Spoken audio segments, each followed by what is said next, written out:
আমাদের যখন রক্তের প্রয়োজন হয় আমরা একবারের জন্য বলিনি আমি ওই ধর্মের মানুষ, আমাকে ওই ধর্মের রক্ত দেওয়া হোক, আমি ওই বর্ণের মানুষ, আমাকে ওই বর্ণের রক্ত দেওয়া হোক, আমরা একবারের জন্য বলি না। আর আজকে শাসক যে নোংরামি করছে, নিশ্চিতভাবে শাসকের কারো রক্তের প্রয়োজন হলে সে কিন্তু একবারের জন্য এটা বলবে না যে আইএসএফের রক্ত আমি নেব না, বিরোধীর রক্ত আমি নেব না, আমাকে তৃণমূল করি, আমাকে তৃণমূলীরই রক্ত দাও, এ কথা একেবারেও বলে না। তারা বলবে কি রক্তের দরকার, রক্ত আমাকে দাও। তাই বলবো বন্ধুগণ, রক্তের যেমন জাত হয় না, রক্তের যেমন ধর্ম হয় না, রক্তের যেমন বর্ণ হয় না, ঠিক একইভাবে রক্তের কোনো রাজনৈতিক রং হয় না। মেডিকেল সায়েন্স বলছে, চিকিৎসা বিজ্ঞান বলছে, কোনো পুরুষ যদি 90 দিন ছাড়া, কোনো মহিলা যদি 120 দিন ছাড়া নিয়মিত রক্তদান করে, এই নিয়মিত রক্তদানের ফলে ক্যান্সার রোগের সম্ভাবনা অনেক কমে যায়, স্ট্রোক হওয়ার ঝুঁকিও অনেক কমে যায়, আরও অনেক মারাত্মক ব্যাধি থেকে তারাও মুক্তি পেতে পারে। তাই বন্ধুগণ, আপনাদের উদ্দেশ্যে বলি, রক্তদানের মাধ্যমে যেমন সম্প্রীতির বার্তা বহন করে, ঐক্যের বার্তা দেয়, সৌহার্দ্যের পরিবেশ তৈরি হয়, অন্যের প্রাণ বাঁচবে, ঠিক একইভাবে রক্তদান করলে আপনারও স্বাস্থ্য ভালো থাকবে।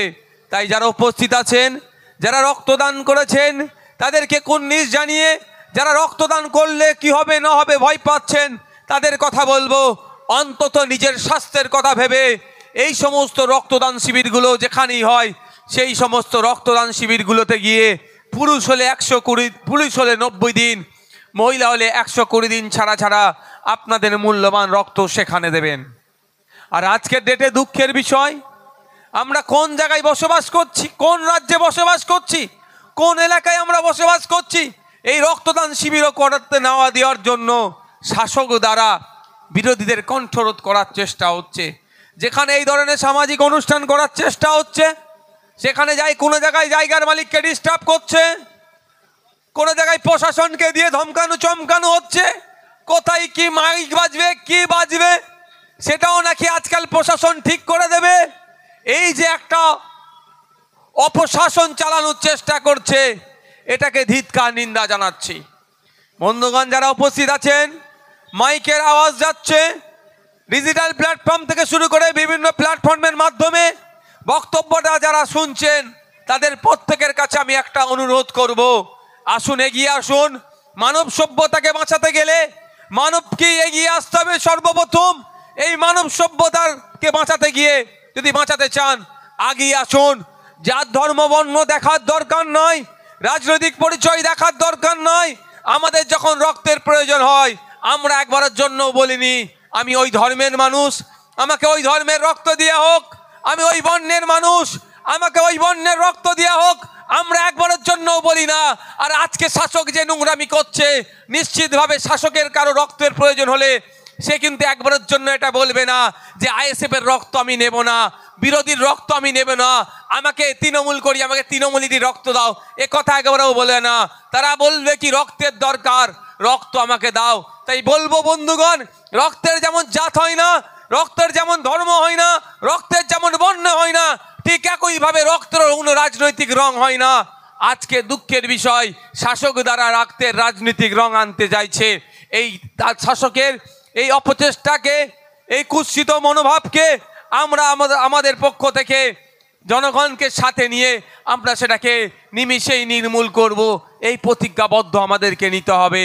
তাই আপনাদের বলবো, যারা উপস্থিত আছেন, প্রতি 90 দিন ছাড়া ছাড়া যেখানে আপনার সামনে যেই রক্তদান শিবির হোক না কেন, আপনারা গিয়ে সেই রক্তদান শিবিরে রক্ত দেবেন।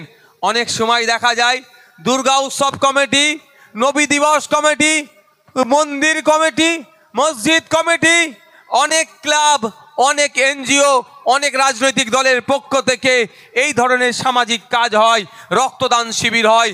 আপনাদের কাছে অনুরোধ করব, কোন ধর্মীয় সংগঠন করছে, কোন মন্দির কমিটি করছে, কোন মসজিদ কমিটি করছে, কোন ঈদগাহ কমিটি করছে সেটা দেখার প্রয়োজন নয়, কোন ক্লাব করছে সেটা দেখার প্রয়োজন নয়। আপনারা আপনাদের মূল্যবান রক্ত আপনারা আপনাদের মূল্যবান রক্ত আপনাদের সামনে যে রক্তদান শিবির হবে সেখানে গিয়ে আপনারা নির্দ্বিধায় আপনাদের রক্ত দেবেন। রক্ত দিয়ে অন্যের প্রাণ যেমন বাঁচবে, সৌহার্দ্যের পরিবেশ যেমন তৈরি হবে, ঐক্যের বার্তা যেমন ছড়াবে, সাথে সাথে আপনার স্বাস্থ্য ভালো থাকবে, এই আহ্বান আপনাদের কাছে করছি।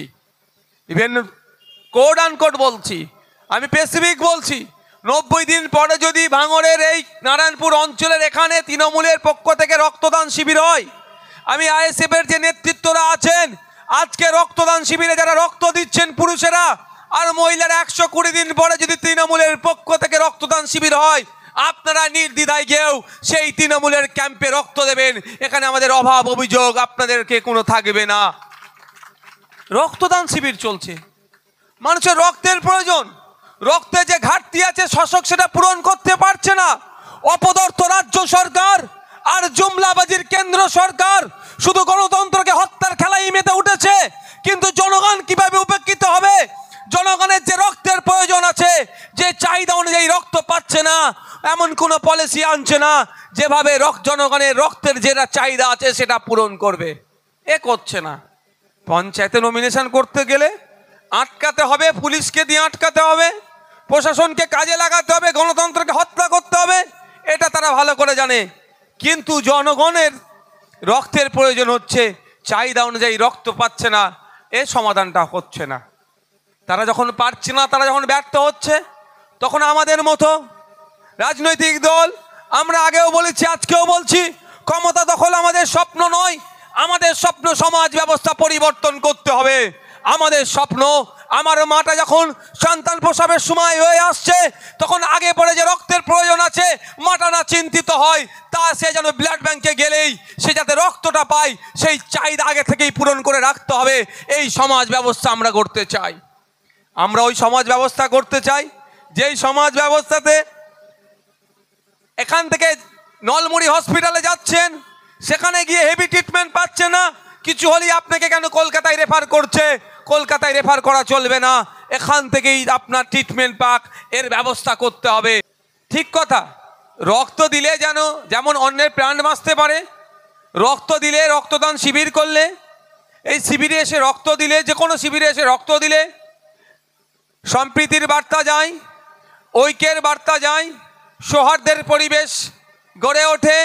রক্তদানের মাধ্যমে থ্যালাসেমিয়া রোগীদের যাদের প্রায় যাদের রক্তের প্রয়োজন হয়, কিছুটা হলেও তাদের সুরাহা হবে, তারা কিছুটা হলেও তারা চিন্তামুক্ত হবে। রক্তদান করলে অনেক বড় বড় অপারেশন অনেক সময় রক্তের অভাবে আটকে থাকে, এই রক্তদানের ফলে ওই অপারেশনগুলো সম্পূর্ণ হবে।